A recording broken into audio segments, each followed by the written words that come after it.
story. It's also another thing that's almost kind of like it doesn't matter what we do, it's not enough because we're peaceful protesting, but there are these few people robbing stores, so now that's all we're doing. Oh, we kneel, but that's disrespectful to the flag and the people who serve in the military. Right, we're laying on the ground, saying I can't breathe. Exactly, and y'all are forcefully removing people. You know what I'm saying? It's like oh, nothing's enough.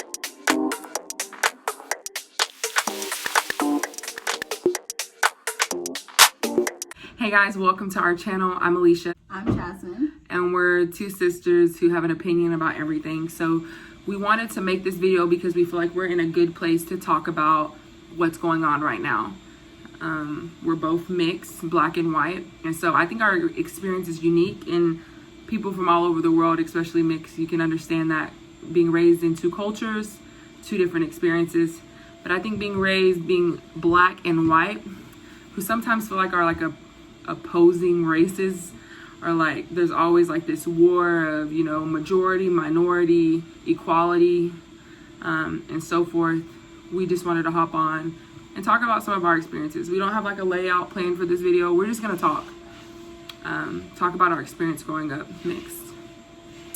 Yeah, so I guess I can start off. Growing up, I didn't feel like I wasn't more one or the other. I guess just like my perception on that was a little bit more different.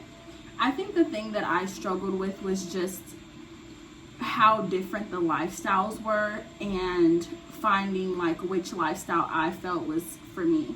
You know what I'm saying? Because everything doesn't have to be like you're black or you're white. Everybody's culture has a little bit something different. So my sides are like polars. I mean, pretty polar. I mean, there's no other way to put it, you know, just like, and just even down to religion, you know what I'm saying? Like just politics. It's like everything, you know what I'm saying? So it just was one of those things that it's like you would go from one and it's like a shock, and it's almost like, I think mine was tiptoeing, you know? So like my mama felt like 100% LDS Mormon, that was the way, that was the right religion, that was the best thing to go. Political, loved Trump. She made sure to tell everybody every chance she could, you know, and then... Can't come in the house if you didn't vote for Trump, if you don't plan on voting for Trump. She was conservative. Well, and if you didn't like him, she wanted to debate on it. You know, it would, because it's almost like I'm not accepting anything but what I think is right, almost.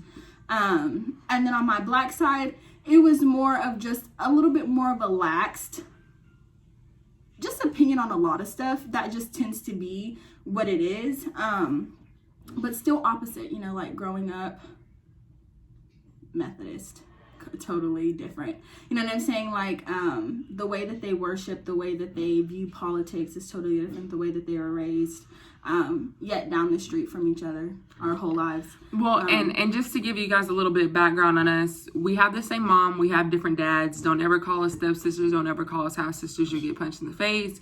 We were raised together, we've been together. I'm about almost 2 years exactly older than her. This is my little sister.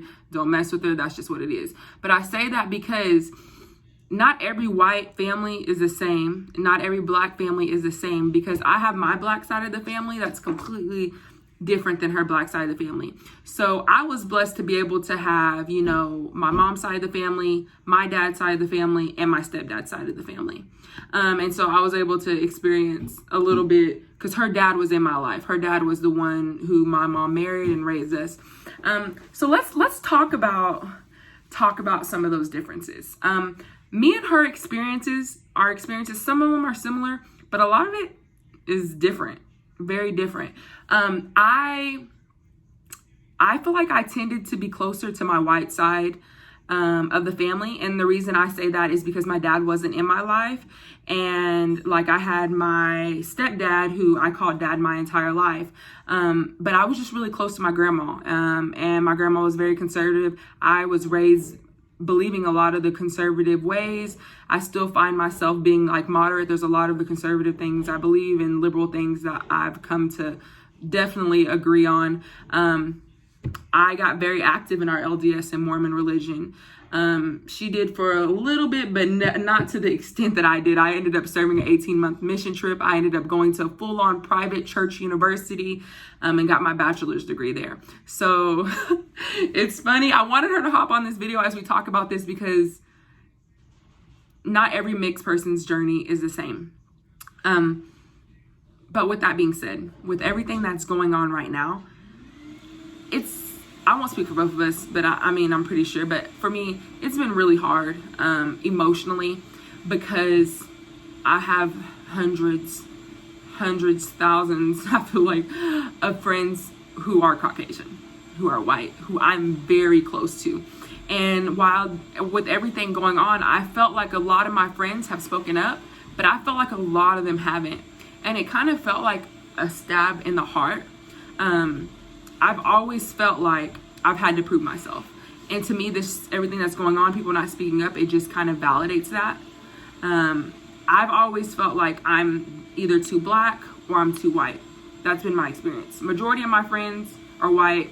I have a good mixture of all friends, but I feel like all your friends are black. You got a few little dribbles, but you black. You light skin, but that's why she wearing black. I'm wearing white. We didn't plan it. Just yin and yang. Yes, seriously. Yes, we really are. No, but I don't have a lot of white friends. I will tell you, I don't. But that's also just because even just us as sisters, both being biracial, growing up, I had my certain feelings about the LDS church. Absolutely love it. Feel like if I was not raised LDS, my morals, my ethics, my standards for myself would have been way off. You know what I'm saying? Way less. There's nothing bad that I want to say about it, but it's all about staying true to yourself. You know what I'm saying? Like, it shouldn't have to be I'm black, so I'm good, or I'm white, so I'm better. It just should be I am who I am, and that's okay. So I really feel like that's kind of the biggest point I'm trying to make in this video, is the fact that we're black and we're white, but at the end of the day, we're just who we are. You know what I'm saying? And how someone else sees us is never going to change unless they change the way they see us, you know? So it's just, for me, it's just the hardest thing is I don't have a lot of white friends that I'm seeing say stuff. But I also feel like I have a lot of white family that's not saying things. That's the biggest thing. That pisses me off. Pisses me off. And it's hard because we also have white family that we know we could look dead in the face and they would not change the way that they feel, even though they have a black relative standing in front of them. Knowing that they're being oppressed, but we'll argue, really, is it oppression? We'll argue different sides, and it's like... Yes, it's like there's no argument for this. It's just a general kindness that I feel like should be spread to everybody, down to animals. And I mean, you have people who will die hard behind the slaughtering of cows. Why are we not absolutely outraged at the slaughter of any human? Like, absolutely any human. And the family, I think, is what irritates me the most, because it's almost just kind of like, okay, at this point, I'm not going to argue with you. I just won't have a relationship with you. You know, and that's kind of how I would feel with my friends as well. It's just kind of, but it's harder when it's your family. It's hard. It's really hard. And not saying that someone's difference of opinion means you're cut out of my life, but it absolutely means that you do not see me for who I am. You may not have the mindset and the views that I want around me and my children, especially if you feel like... Future children. You know, future children. Right. Ain't got no kids yet. It doesn't matter. I have nieces and nephews and kids that I work with. Any child that's in my presence is mine. I would jump in front of a train for any child. Like, seriously, like, that's what I'm saying. It's just at this point, we're humans. We're all brothers and sisters. And if we do not love our neighbor, we are not doing our job here. And there's several categories that we're seeing people in, right? We see far to the left, people who are just refusing to acknowledge racism exists. That is what I call just the people far out of reach. I'm not even trying. Or better yet, the people who are tired of racism. I hear that a lot, and it's like, I'm tired of the black card. I'm tired of this racism. We were born tired. Absolutely born tired. Literally, one of my favorite songs on Janae Aiko's new album, Born Tired, Still Tired, Getting More Tired. Because this has not changed, and we learn about the importance of this so that when it is in front of our face, we can take action. But right now, instead, we're making excuses. And as a nation, that's sad. We're the weakest right now if we cannot stand up for everybody here. Yeah. And then, okay, so we have those people that are extreme, which there are definitely people I know in that extreme. And then we have people right here in the middle. who are people who are saying, you know, it's not right. Like, I believe racism exists. But like the rioting has to stop. If I'm going to support the Black Lives Movement, the rioting has to stop. And let me just say this for me. I don't agree in rioting. I don't agree in looting. I don't agree in destroying property. Do you? But I support Black Lives Matter. The difference is, let me tell you what irks my soul. Let me tell you what irks every Black person. No, I mean, not speak for every Black person. I will, even if you don't want me to, I will. But when you say, yeah, I know Black people, you know, face prejudice and discrimination, but it's just not okay to riot and to loot it. I can't get behind that. Instead, you should say, it's not okay to riot and loot, but racism should no longer exist. There should be no more discrimination. Like, you know, like, it's the but. When you say the but, it just gets rid of everything else. And I don't agree with looting. I don't agree with rioting, but I'm not focusing on that. I'm focusing on the Black people who are being killed every day. I'm focusing on the Black mothers who have to raise their children up on how to walk, how to talk, how to live, so they're not presumed to be a threat. Like, why is that a thing? Oh, you're tired about hearing about racism? Try spending your whole life being taught how to be Black and survive, how to be naturally behind, systematically discriminated against, but still try to get ahead. That is exhausting. Well, and for people who are in the middle, I'm almost kind of like, what are you thinking about? Are you thinking about the stores and the properties that are damaged? Or are you thinking about the people's lives that are being damaged? Because at the end of the day, there's like this part of me that's almost kind of like, okay, fuck all these stores. Like, I literally, like, the looting and the shit, okay, yeah, that's horrible, that's bad. People are walking in stores robbing every day, okay, it's not right, but it's a petty crime compared to there are peaceful people out here protesting, getting shot in the eye with rubber bullets. Can we please focus more on that than the freaking glass windows being broken in these multi-million-dollar stores that have insurance and will be fine? It's not okay. No, it's not okay. But also when it's brought to the table as a discussion, it's minute. Well, and what I want to say is the peaceful protests are the majority. But the news, the media, they want to bring light to the bad things going on, and half of that's not even started by the protesters. But that's exactly. just another story. It's also another thing that's almost kind of like it doesn't matter what we do, it's not enough because we're peaceful protesting, but there are these few people robbing stores. So now that's all we're doing. Oh, we kneel, but that's disrespectful to the flag and the people who serve in the military. Right, we're laying on the ground, saying I can't breathe. Exactly, and y'all are forcefully removing people. You know what I'm saying? It's like oh, nothing's enough. Yeah.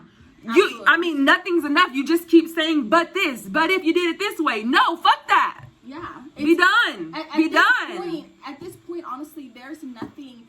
And I saw a video the other day, and I'm in complete agreement with it. At this point, there's really not much more the Black community can do by themselves.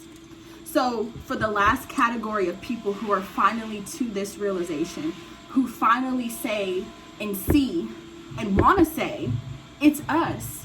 We have to speak up. Even us few Caucasians, few Asians, anybody. We have to speak up and let it know that it's okay for us to be the same skin color and not agree on the same actions and behaviors and the way that we're going to treat people.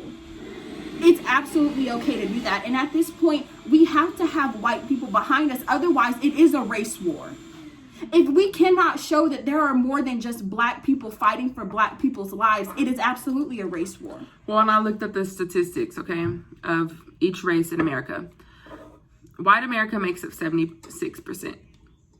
White people make up 76% of America. Black people make up about 14% of America. I've had a lot of people in my DMs, a lot of white people that are friends, people that are maybe just friends on Facebook, we're not that close, who are reaching out asking what they can do.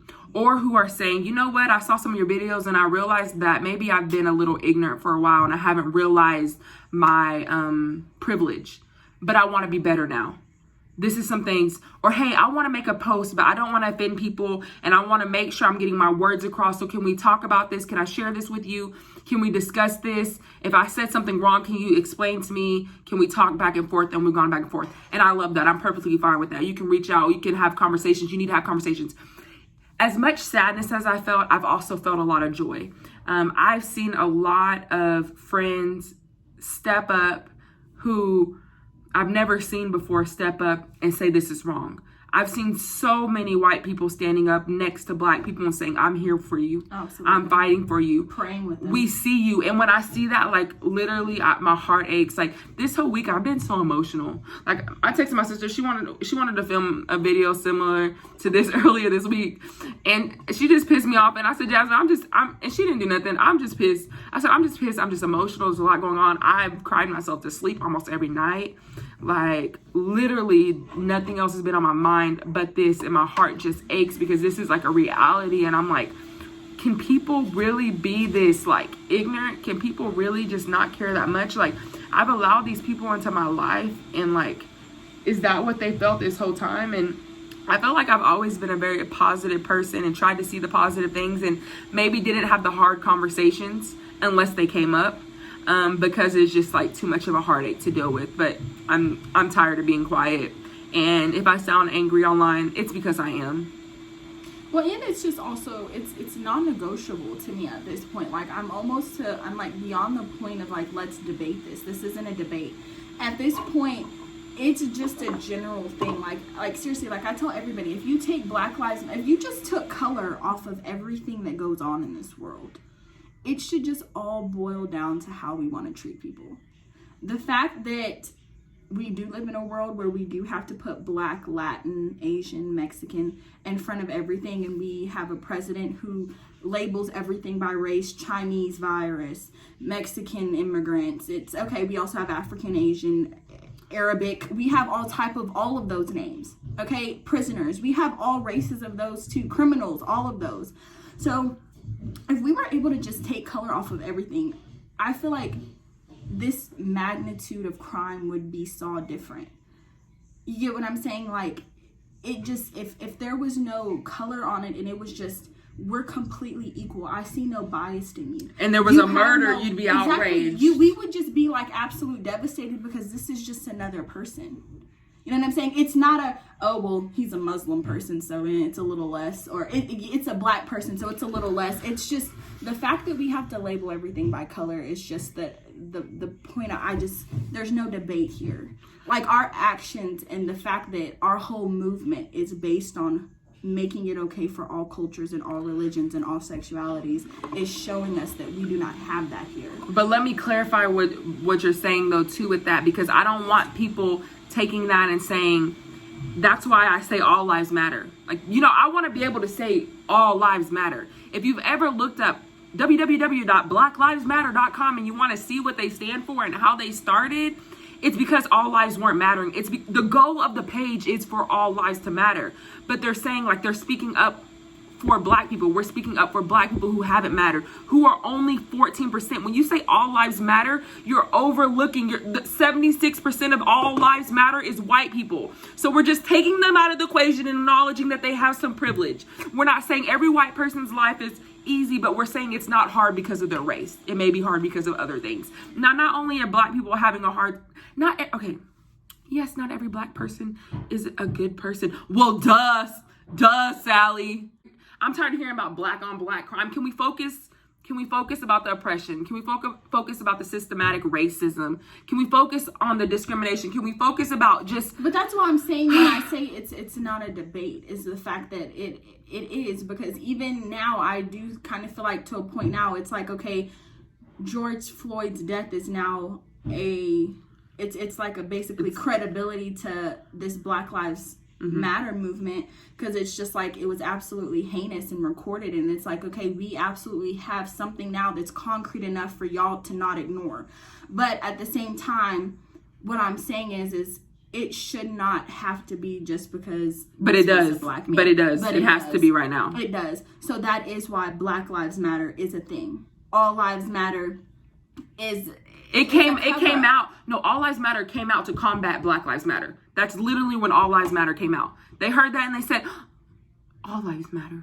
Exactly, but that's what I'm saying is okay, that's not debatable. We know that. None of this is debatable. Black Lives Matter. You can say all lives matter as a justification or some type of equivalent. Okay, yeah, you're right too. We're all right. I don't get why this is even the topic of discussion. What is the solution? I don't want to argue with anybody about why Black Lives Matter. If all lives matter, Black Lives matter, Asian lives matter, I'm hashtagging all fucking 10 of them and I don't care. Well, that's why I'm saying. But the problem with that, we don't have to justify everything we say with. So let's clarify: we're not saying that Black lives don't matter. No, we're not saying that. But at the same time, it's like, okay, if you're losing all lives matter as a way to minimalize Black Lives Matter, then okay. Yes, that is the problem I have. Move to the side because you're adding to the problem. That's what you are the problem. It's non-debatable at this point. Yes. If you can't stand behind Black Lives Matter, you can't stand behind all lives matter. And at the end of the day, like I said, if there was no color, there was no religion, there was no bias put on a lot of these crimes, they would be seen a lot more heinous. So however that stands. And let me add something. Period. Period. And let me also add something. There is no way for us to change a country when we have an absolute racist bigot in the office. People, please vote. And I could care less if anybody ever gets mad about anything that I say. Seriously. And Alicia, you can credit to this because, one, I don't even have enough friends to care. So try me. I have the time. We cannot change the world just based off our president. No. But at the end of the day, there is a mass group of people who are being fueled by the leader of this country. The person who can absolutely make final says for us as a people. It absolutely makes my stomach hurt that he speaks for me in any way, shape, or form. Please vote. Please make sure that the person that you have in office is a person who is going to treat everybody the way that you would treat them, who is going to stand behind the rights for all people. It's not going to be every opportunity, let's turn somebody against someone. Let's fuel someone on fear. Let's put another freaking bias on another culture like Asian, and let's make this a Chinese virus so we feel like all Asians are gross. Mexicans are the criminals. Let's build a wall so we can get rid of all of them. Black lives don't really matter. All lives matter. Okay, look, at this point, you cannot lead us in the direction that we need to go to better everybody in this country. So he should not be in office. So everybody, please vote, because our voices do not matter unless we are putting them into action. And I honestly was not very into politics very much at all. She definitely takes that card in this family. But at the end of the day, everything that you do, doesn't matter how much you talk about things, be about it. That's what I'm saying. So anybody out here voicing an opinion, I really could care less unless you are actually living, treating, and breathing what is the best. And what God has in store for all of us is to be kind to one another, treat one another a certain way. It is bigger than us. This is bigger than us. So yeah, your privilege, your comfort, that's not where this stops. It's because it's not just about you. Really, it's not about any of us. If we are not all looking into ourselves every day and saying, what can we be doing for somebody else? What can we do to better someone else, to help someone else? Our purpose here is just mute. Absolutely mute. So please vote. Please treat people the way you want to be treated, because at the end of the day, it starts with you. So people who have opinion and a half about every damn thing, I really hope that you're out here in the world spreading that.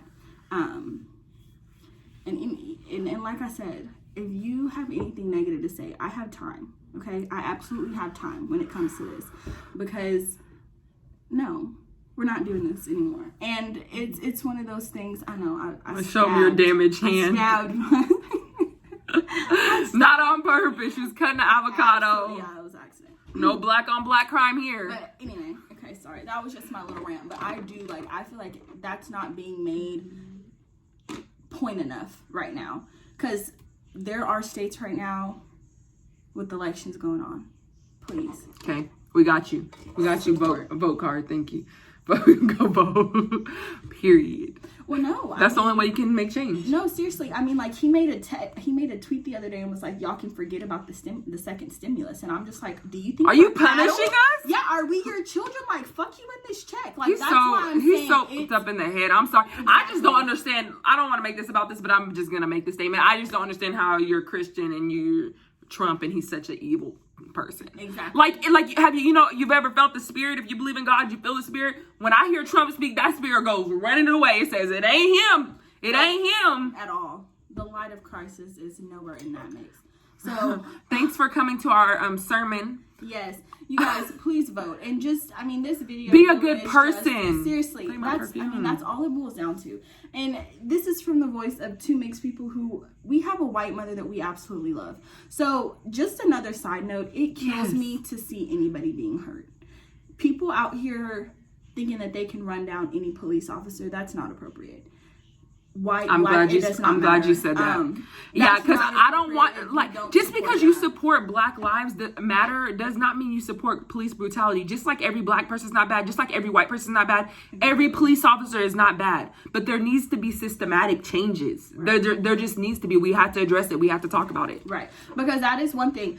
People ask me all the time. I've never had a bad experience one time in my life with a police officer. I've absolutely been treated with the utmost respect by every police officer that's ever spoken to me. And that is a blessing that I have had in my life as a Black woman.